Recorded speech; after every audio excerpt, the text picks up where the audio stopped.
Hello and welcome to an overview of the initial phase of Legacy of the Void closed beta testing. We're psyched to stand on the cusp of the first public look at Legacy since BlizzCon 2014 and wanted to give you a summary of what you can expect given the last few months of development. Much has changed since our reveal last November, and though we will not be able to cover all of it in this video, you can check out the companion blog posted on the StarCraft II website for a complete rundown. Let's take a look at what you'll see as we kick things off. Archon mode will be available for testing out of the gate, and we're anxious to get your thoughts. This mode allows two players to control a single army at the same time, presenting an exciting new cooperative experience of StarCraft II. With the support of a friend, there is the potential to play at a capacity you would be incapable of alone. It's also a great way to ease a friend into StarCraft who may have never played previously. Next, we have been experimenting with the game's economy system by adjusting the number of resources available at base locations. We are interested in providing a resource advantage to players willing to aggressively expand and defend their base count. We have also increased the accuracy of units that are issued attack move commands in order to make them more reliable in combat. We look forward to seeing how this seemingly small change can positively affect both new players and veterans seeking a more consistent response from their army. Let's take a look at multiplayer unit changes for the Terran race. The Terran army is bringing on a new addition with the Cyclone. The Cyclone is a ranged unit with the capability of locking on to a target and dealing high damage over a long duration. Both the affected unit and the Cyclone can move during lock-on, but if the units move too far apart, the link is broken and the Cyclone will stop dealing damage. The siege tank can now be picked up and dropped while remaining in siege mode. The increased opportunities to harass and micro with this unit is in line with our top legacy goals for Terran. Battle cruisers have been upgraded with the ability to teleport anywhere on the map without vision. We are working hard to design an additional unit for the Terran roster and are interested in collaborating with players testing Void to identify a suitable option that will round out the army.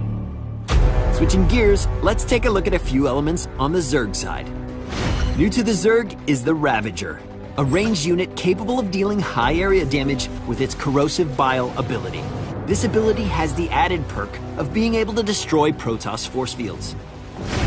A unit that practically needs no introduction, the Lurker.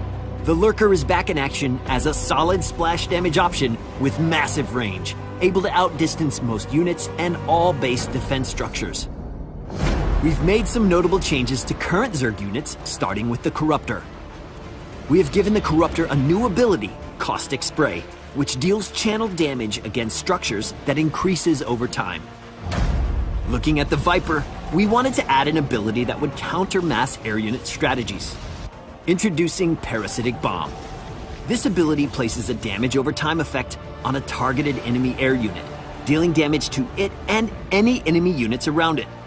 If the targeted unit dies, the Parasitic Bomb will remain in play for its full duration, continuing to deal damage to any enemy air unit entering the targeted area. The Swarm Host will be filling a new role for Void, with significant changes that support harassment and mobility. Also, the Swarm Host's Locust can now be upgraded to fly in the late game. Lastly, let's turn our attention to the venerable Protoss. Making its first public debut, we give you the Adept.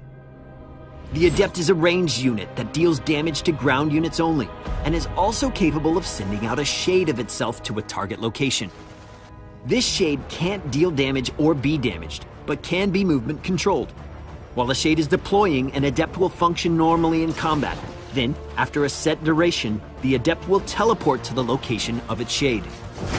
Also new in Legacy is the Disruptor. The Disruptor is a micro-intensive splash damage option that warps in at the robotics facility. This unit can go into an invulnerable energy form and after a short duration, deal burst damage to all units around it.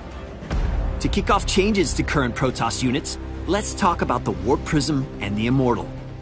The Warp Prism can now pick up units from a distance, while the Immortal has exchanged its Hardened Shield passive for an activated shield ability. The Oracle sports a new ability, Stasis Ward, that lays a trap triggered when enemy units walk nearby. An activated Stasis Ward will temporarily freeze a ground army in time, preventing them from moving, attacking, or using abilities while simultaneously preventing them from taking damage.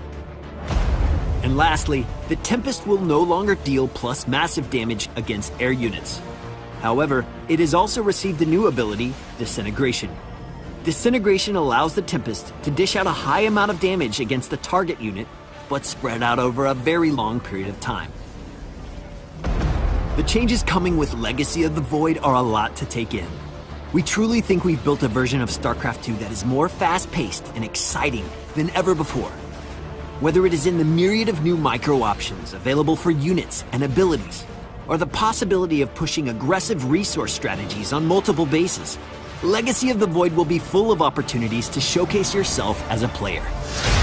It won't be long now, as we will begin issuing closed beta invites starting on March 31st. Be sure to check out our companion blog for more info, and don't forget to sign up for the Legacy of the Void beta test to get involved.